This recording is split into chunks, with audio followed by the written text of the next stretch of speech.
네, 최근에 국내 코로나19 재확산 우려 속에 불안한 흐름을 보였었던 국내 증시가 전일 또 급락을 했습니다. 3월 패닉장까지는 가지 않겠지만 문제는 상승 모멘텀이 또 딱히 없다는 건데요. 여기 이제 전일장 마감 이후로 북한 이슈까지 살짝 더해지는 분위기였는데 시장에 대한 전략을 세워보고 오늘도 전일 특징주들 함께 분석을 해보겠습니다. 두 분 나와 계십니다. 펠리조 투자 리서치 김민수 대표, 이베스트 투자증권 IM 영업팀 염승환 차장과 함께하겠습니다. 두 분 안녕하세요. 아유, 죄송하네요. 어제 하루 안 나오셨다고 제가 성을 바꿀 뻔했습니다. 네, 일단은 반등 하루 만에 국내 증시가 또 급락을 하게 됐습니다. 코로나19 확진자 수에 시장이 또 예의주시를 하고 있는 가운데 확실히 시장에 대한 투자 심리가 좀 얼어붙은 건지 이렇게 국내 증시는 조정권에 들어가는 건가요, 대표님? 네, 일단 지난주부터 나왔던 동향을 보다 보니까 아무래도 과열을 좀 시킬 필요는 있겠다. 그런 쪽에서 한 번 더 빌리지 않을까로 살짝 봤는데 폭이 생각보다 큽니다. 이 부분 때문에 항상 당황을 하는 거죠. 어제 불안해하시면서 퇴장하셨잖아요. 네, 어떤 시장 관련돼서 이제 단기적인 어떤 변화는 좀 더 변동성과 함께 좀 커질 것이다라는 우려감이 있었는데 그게 현실화되다 보니까 일단 지금 닥치는 부분에 대한 이제 전략이 또 중요한 부분들이고요. 근데 지금 시점에서 보게 되면 또 하나가 어제 장중 특징적인 모습을 보게 되면 개인을 빼고 모두 다 팔았죠. 네, 그런 관점 쪽에서 장중에 반등 한 번도 없이 주가가 거의 종가가 거의 저가가 될 정도로 그렇게 탄력이 약했다는 얘기는 일단 지금 아무래도 어떤 시장의 참여자들의 생각들은 일단 뭔가 좀 쿨다운이 좀 필요하다. 그동안 올라왔던 부분들이 어떤 유동성의 힘을 믿고 올라왔던 부분들과 함께 그에 따르는 어떤 실물 경제와 관련된 부분들이 받쳐주지 못하기 때문에 그에 따른 어떤 괴리감들을 축소를 하는 과정 쪽에서 나온 변화라고 봐야 될 것 같고요. 근데 개인은 어제 또 1조 원 넘게 샀더라고요. 네, 그럴 수밖에 없는 게 일단 밀리면 들어오죠. 네, 특히 예탁금이 50조 원 이상까지 돼 있는 상황 쪽에서 지금 하락은 계속 기회다. 관점 쪽에서 진입을 하는데 근데 여기서 이제 중요하게 봐야 될 부분들이 일단 지금 해외 여러 가지 지표들이나 흐름들은 나쁜 게 없는데 우리만 왜 이래라고 볼 수 있는 대표적인 상황들이죠. 근데 그럼에도 불구하고 어느 정도 이제 저점에서 계산을 해봤을 때는 국내 시장이 다른 증시보다 좀 올라왔던 상승 탄력들이 상대적으로 높았던 부분에 따른 변화로 볼 수 있는 상황들이고요. 그렇게 되면은 아마 제 생각으로는 보통 이제 고점에서 밀리기 시작하게 되면 출렁임들이 한 3번 정도 나옵니다. 그러면 아마 오늘 반등이 나온다고 하더라도 추가적으로 한 번 더 하락할 수 있는 여지는 있다는 관점 쪽에서 대응을 짜줬으면 좋겠고요. 이럴 때 같은 경우 가장 중요한 게 포트폴리오를 그러면 이제 기존에 이것저것 다 샀던 포트폴리오를 압축하는 전략이 필요합니다. 즉 주도 섹터 쪽으로 압축해서 대응하는 전략들이 필요하다라는 관점 쪽에서 이번을 또 하나의 발판으로 마련한다라고 하게 되면 여전히 어떤 지금 시장에서 기존에 보여줬던 친환경 관련된 쪽, 기차전지 관련된 쪽 이런 쪽 중심으로 어느 정도 어떤 변화를 계속 가져가는 전략들이 필요하다. 이렇게 말씀드리겠습니다. 시장이 또 반등할 때 보다 빠르게 회복할 수 있는 쪽으로 압축을 해놔야 되는 거네요, 그렇죠. 결국에는. 네. 알겠습니다. 일단 전일 시장의 급락에 또 한 번 놀라셨을 텐데 또 오후 5시 이후로 북한 김정은 위원장이 이 권한을 나눠주는 위임 통치를 이제 김여정에게 했다라는 속보가 전해졌습니다. 시간의 거래를 보니까 좀 방산주들이 대거 급등을 하는 흐름들이 일단은 펼쳐졌는데 환율에는 또 크게 움직임이 없는 것 같더라고요. 오늘 시장이 이제 미치는 영향이 좀 있을까요, 차장님? 그러니까 저번 그때 4월 달에 한번 이제 김정은 CNN에서 보도 나온 적이 있었잖아요. 아마 기억들 하실 거예요. 그날 장중에 코스닥 지수가 상당히 크게 한 5% 가까이 급락한 적이 있었는데 결국에 이제 그 오보로 드러났죠. 결국 건강에 이상 없다 이렇게 밝혀지면서 증시가 다시 랠리가 이어졌는데 어쨌든 이제 위임 통치 관련해가지고 국정원에서 우리 당연히 국정원 말을 믿어야 되겠죠. 루머는 많이 퍼지고 있어. 여전히 건강이 안 좋다. 그런 루머들은 증권가 주변에서 퍼지고 있지만 정부에서 공식적으로 건강에 전혀 이상 없다고 밝혔기 때문에 그 보도를 저희는 좀 반드시 믿고 좀 투자를 하셔야 될 것 같고요. 그리고 위임 통치 관련해가지고 기사들 많이 나왔기 때문에 보셨겠지만 통치에 대한 스트레스라고 하는데 실제로 김정은 위원장이 경제 개발 쪽에 대해서 실패를 인정했다라는 그런 보도들이 있더라고요. 직접 본인이 이제 직접 시인을 했기 때문에 거기에 대한 이제 리스크를 조금 이제 다른 쪽에 좀 이양하려는 그런 분위기들이 좀 나오는 것 같습니다. 그래서 건강보다는 일단 스트레스를 좀 줄이고 다시 한번 경제 개발에 매진하려는 그런 의지가 아닌가. 그래서 이거 이거를 뭐 너무 확대 해석해가지고 김정은이 결국엔 좀 위험해지고 뭐 북한 내부에 뭔가 문제가 생기겠다. 그건 사실 우리가 알 수가 없어요. 알 수도 없고 일단 나왔던 이제 정부의 얘기를 들어보면 크게 좀 문제될 건 없는 상황이고 거기다가 이제 앵커님 말씀대로 환율도 문제가 없습니다. 제가 어제 저녁에 환율 살펴보니까 뭐 네. 원달러 환율이 1,190원까지 갔다가 다시 1,185원까지 지금 제가 출근하면서 확인을 해봤거든요. 그래서 오히려 환율은 고점 찍고 좀 떨어지고 있어요. 그런 거 보면 이게 진짜 위험하면 환율 위로 튀어야 되거든요. 근데 그런 관점으로 보면 엔화도 크게 문제가 없고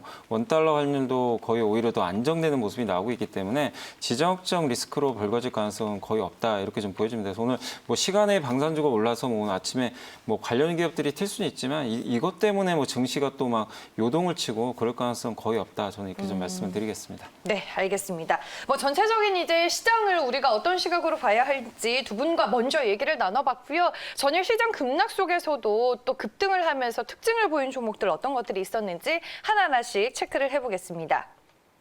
먼저 셀마테라퓨틱스입니다. 전일 이제 코로나19 치료제 모멘텀이 제약 바이오주들로 강한 수급으로 이어지게 됐습니다. 그중에 이제 셀마테라퓨틱스 코로나19 치료제 네오비르의 국내 그리고 글로벌 임상 3상을 준비하고 있다라는 뉴스가 전해졌는데 상한가 흐름을 연출했습니다. 오늘 장에서는 분위기를 어떻게 봐야 될까요?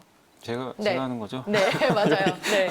원고가 좀 어쨌든 네오비르 관련해가지고 사실 이게 새로 나온 게 아니라 지난 6월 달부터 나왔던 얘기예요. 나왔는데 나왔다가 그때 한번 좀 주가가 튄 적이 있었어요. 튀었는데 결국에는 언제 할지 모르다 보니까 주가가 좀 이렇게 좀 지지부진하게 다시 흘러갔는데 어제 같은 경우 이제 급작스럽게 좀 상한가를 갔는데 네. 결국 이게 새로 나온 뉴스가 아니고 기존에 나왔던 걸 다시 한번 확인하는 거고 이번 달 8월 말에 아마 진행을 한다고 하는데 임상 신청을 어쨌든 이제 하게 될 텐데 3상을 그게 결국엔 날짜가 아주 확실하게 나온 건 아니기 때문에 여전히 좀 불확실한 건 좀 사실입니다. 그리고 어제 상한가 간 배경은 제가 봤을 때 시장 분위기 때문인 것 같아요. 시장 전체가 좀 안 좋으니까 그래도 뭔가 코로나 쪽에서 치료제 개발을 하려는 그런 움직임들이 나오는 기업 쪽으로는 어제 주가들이 급등하는 모습들이 많이 나왔거든요. 그러니까 그런 관점에서 보면 셀마테라피틱스가 뭔가 좀 새로운 엄청난 호재가 나와서 좀 주가가 급등했다 이렇게 보긴 좀 어려울 것 같고 그리고 이게 성공할지 안 할지는 아직 모르는 상황이잖아요. 그러니까 어쨌든 임상이 들어가는 거니까 한번 좀 결과는 우리가 좀 지켜봐야 될 것 같습니다. 근데 제가 이 기업을 한번 어제 좀 전자공시 들어가서 한번 좀 면밀히 살펴봤는데 기업 내용이 그렇게 좀 단단한 기업은 아닌 것 같더라고요. 뭐냐면은 네.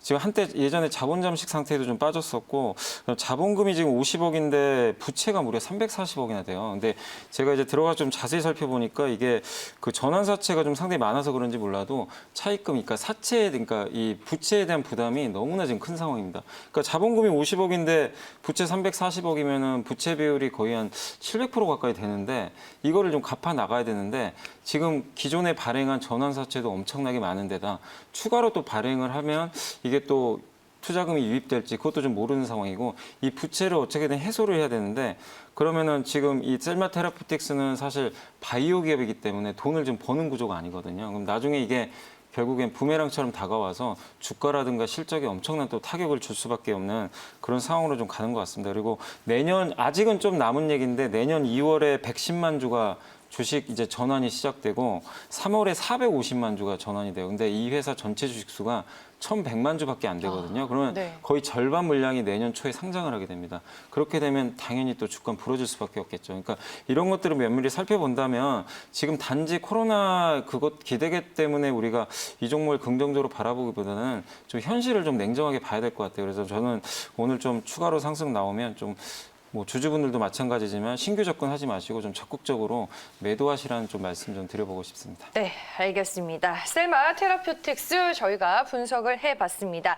다음 특징주는 유나이티드 제약입니다. 최근 뭐 시장 분위기는 좋지 않은데 일부 제약 바이오주들은 개별 모멘텀이 상당히 부각이 되고 있습니다. 유나이티드 제약은 코로나19 흡입치료제 연구 결과 발표와 함께 주가가 전일까지 이틀 연속 상한가를 기록을 했습니다. 뭐 내년 상반기에 이제 출시가 될 예정이라고 하는데 지금의 이 상한가 행진을 어떻게 봐야 하나요? 네, 유나이티드 제약을 보면서 제약주 중에서 그래도 안 비싸다. 이 정도 흐름이면 한 번쯤 반응하겠지 않을까 싶었는데 이런 뉴스 가지고 또 강하게 가네요. 그런데 지금 최근에 앞서 차장님께서도 이해하셨지만은 시장에서 개별적인 요인을 갖고 있는 치료제 백신 종목들이 강세를 보인다라는 관점 쪽에서 시장에서 뜨거운 건 엑세스바이오죠. 네. 그와 함께 또 지분 있는 우리들 제약. 게다가 또 뭐 진원생명과학 뭐 이런 쪽으로 나오고 있는데 솔직히 잘 모르겠습니다. 벌써 다 한 달 전이나 몇 주 전에 나왔던 얘기를 가지고 주가가 이런 시기에 좀 더 민감하게 움직인다라고 하게 되면 그냥 개별적인 종목의 기대감을 반영한 종목의 흐름이라고 봐야 될 것 같고요. 거기다 지금 오늘 또 거래 정지가 됐다가 다시 풀리는데 엑세스바이오를 오늘이라도 사야 되느냐? 이 부분에 대해서는 저는 답을 못 드릴 것 같습니다. 저도 그럴 것 같네요. 네, 과거 신풍제약이었죠. 그런 사태가 날까봐 조금 조심스러운 입장이고요.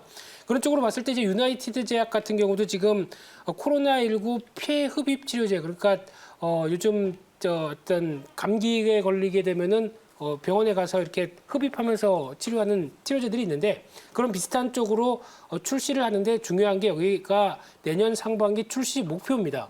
네, 목표죠. 목표는 바뀔 수가 있습니다. 네. 그러다 보니까 그에 따른 모멘텀으로 움직이는데 아무래도 제가 보기에는 그나마 좀 저평가됐던 유나이티드 제약을 끌고 가는 변화가 가장 컸다는 정도 쪽으로 해석하는 게 좋을 것 같고요. 그러다 보니까 아무래도 지금 기점으로 보게 되면 상대적으로 다른 제약사들의 어떤 괴리감을 좁히기 위해서 움직이는 차원이라고 하게 되면 일단 추가 상승은 가능하다라고 보여지고 있는데 무리해서 따라갈 정도는 아니다라는 쪽으로 보시면서 뉴스가 그대로 또 앞으로 어떤 큰 변화를 이끌어 가겠구나라고 하는 부분들은 좀 변동이 많다라는 관점도 염두하시면서 보셨으면 좋겠습니다. 네. 뭐 두 번의 상한가니까 그 앞으로의 흐름도 당연히 리스크를 가지고 좀 접근을 해야 할 필요성은 있는 것 같습니다. 다음은 이제 MH 에탄올입니다. 지금 국내 코로나19 확진자 수 증가로 뭐 초비상인 상황에서 치료제뿐만 아니라 손소독제 관련주로도 시장에 수급이 몰리고 있습니다. 전일 MH 에탄올 20%가 넘는 주가 강세 흐름을 연출했는데 이 종목에 대한 전망은 어떠신가요? 그러니까 네. 이 종목의 그러니까 이런 주정업체들 주가 급등하는 거 봐도 지금 시장의 급락 원인 중에 하나가 분명히 우리 한국의 코로나 확진자 수 급증 그거가 좀 큰 영향을 좀 주는 건 맞는 것 같아요. 그러니까 주정업체들 보면은 사실 2월 달에 이 회사만 해도 5,000원대 있던 주가가 13,000원까지 한번 위로 강하게 튀었거든요. 그때 이제 대구 신천지 사건 이제 터졌을 때 주가가 한 3배 가까이 올랐었는데 그 후로 주가 계속 빠졌어요. 빠져가지고 7,000원까지 떨어졌다가 지금 갑자기 이제 또 서울에서 확진자 급증하면서 지금 7,000원 주가가 10,000원까지 튀고 있는데 결국에는 이제 이런 뭐 국내 쪽에 그 어떤 이제 코로나 확진에 따른 그런 리스크에 따라서 오히려 이런 수혜 기업들이 지금 좀 급부상하고 있다 이렇게 좀 보시면 좋을 것 같고, 근데 이 기업 같은 경우는 사실 주로 만드는 게 이제 소주를 제조할 때 필요한 그런 주정이 대부분의 그 매출로 좀 잡혀 있고, 그다음에 예전에 골프장 몇 개를 좀 인수를 한 것 같더라고요. 그래서 골프장 사업도 하고 있는데 골프장 사업이 최근에 좀 호조를 보여서 그런지 몰라도 1분기는 대규모 적자가 났는데 2분기는 또 50억 흑자가 났더라고요. 그래서 그런 쪽에서 보면 뭐 요즘에 골프장 굉장히 돈 많이 번다고 하는데 네. 그런 쪽에서 좀 이익이 좀 많이 나오지 않았나 이렇게 좀 보여집니다. 그래서 본업보다는 좀 그 외의 쪽에서 좀 실적은 좋아지고 있는데 근본적으로 근데 이 회사 좀 투자를 좀 주의하셔야 될 필요가 있는 게 부채 비율이 지금 500%가 넘는데 아까 이제 셀마테라랑 좀 약간 비슷해요. 부채가 좀 굉장히 많은데 원래 차입금이 그렇게 많은 기업이 아니었는데 2016년도 그러니까 2016년도에는 굉장히 안정적인 이익을 내던 기업인데 2017년도에 갑자기 부채가 3천억이 그냥 갑자기 한 번에 늘어나 버렸어요. 그러니까 뭘 인수하려고 골프장 인수 때문인지 제가 그것까지는 좀 확인을 못 해봤는데 늘어났고 지금 차입금이 1년에 3천억인데 이자 비용만 연간 무려 100억을 내야 됩니다. 1년에 100억 이상 이렇게 벌기가 쉽지 않은 기업인데 이자만 100억을 내야 되면 수익을 내기가 굉장히 좀 어렵겠죠. 그래서 지금 올라가는 거는 어쨌든 단순한 이런 좀 테마성에 의한 좀 저는 상승이라고 좀 보고 있기 때문에 투자하실 때 좀 주의가 필요하고, 경쟁사 한국알콜이라고 있거든요. 한국알콜은 이 기업과 완전히 달라요. 굉장히 펀더멘털도 단단하고 부채도 거의 없고 이익도 안정적입니다. 그래서 차라리 하신다면 굳이 하실 거면 좀 한국알콜 쪽으로 오늘 좀 이거 반등하면 정리하시고 한국알콜로 한번 교체하는 전략 좀 말씀드려보겠습니다. 그러니까 지난 2, 3월에 좀 확진자 수가 정점이었을 때랑 비교를 해주셨잖아요. 네. 그러면은 뭐 마스크 관련주, 손소독제 관련주 지난 3월에 좀 기록을 했었던 전고점까지 우리가 지금 바라보면 그건 너무 단순한 생각일까요, 차장님? 그거는 솔직히 쉽지 않다고 네. 봅니다. 그러니까 지금 확산 속도가 그때보다는 확실히 뭐 엄청나게 뭐 급증하거나 그런 거는 아니고 또 1차에서 우리가 한번 또 그런 당한 적이 있기 때문에 네. 분명히 좀 정부나 국민들이 더욱더 좀 이런 방역에 신경을 쓸 가능성이 좀 높다고 보기 때문에 좀 지켜봐야 되겠지만, 근데 오늘 또 10시에 아마 발표되겠죠, 확진자 수가. 그게 네. 계속해서 또 급증하는 추세로 나오면 한 번 더 트라이는 할 수 있겠지만 결국에 이제 어제도 약간 감소하는 쪽으로 나왔잖아요. 네. 그러니까 그런 데이터에 따라 좀 변동성은 나올 수 있다고 좀 보고 있기 때문에 10시에 그 데이터도 좀 챙겨보시고 어쨌든 제 개인적으로는 다시 한번 그 고점까지 가긴 좀 쉽지 않다 이렇게 말씀드리겠습니다. 네, 알겠습니다. 저는 시장 급락 속에서도 주가가 튀었었던 특징주들 위주로 두 분과 분석을 해봤고요.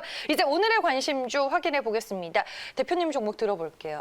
네, 시장 분위기 때문에 관심주 안 할 줄 알았습니다. 네. 그래도 해야죠. 네, 그렇죠. 이런 네. 때도 관심주는 필요한데요. 오늘 말씀드릴 종목은 YN텍입니다. 이 종목 같은 경우 눈여겨보셔야 될 게 뭐 폐기물 관련주인 건 다들 아실 거고요. 네. 근데 최근에 시장 분위기를 보게 되면 SK그룹이 SK건설이 EMC라고 하는 회사를 우리나라 1위의 폐기물 관련된 업체죠. 1조 원대를 인수했습니다. 그 기사가 났죠, 어제. 네. 그렇게 되면은 SK그룹도 관심이 높구나. 그러면은 기존의 폐기물 업체들도 다 같이 몸값이 재평가될 가능성이 높다는 관점 쪽에서 주목해야 될 것 같고요. 거기다가 이제 지금 최근에 나오고 있는 이제 홍수 복구도 계속 이어져야 될 거고 추가적으로 정부의 뉴딜 정책 관련된 쪽에 여러 가지 변화도 보게 되면 폐기물 산업은 앞으로 성장할 수밖에 없다라는 쪽으로 바라보고 있는데 그러다 보니까 상반기도 영업이익이 182억 나왔습니다. 상당히 잘 나왔고요. 그런데 지금 시총을 보게 되면 한 2천억대 중반 정도밖에 안 된다 그러면은 싸죠. 그런 관점으로 봤을 때 최근에 주가 동향을 보게 되면은 일단 15,000원대를 한번 시도하다가 잠시 주춤하고는 있는데 지금 최근에 주가가 시장에서 급락을 보인다고 하더라도 중요한 지지권들은 거의 안쪽에서 지지를 하는 모습들이 보인다라고 하게 되면 이쪽에 대한 기대감이 상당히 크다고 봐야 될 것 같고요. 그러면 아마 13,000원대 초반 정도나 그 부분에 살짝 이탈할 때는 충분히 지지권에 대한 매수 전략 가능하다고 봐야 될 것 같고요.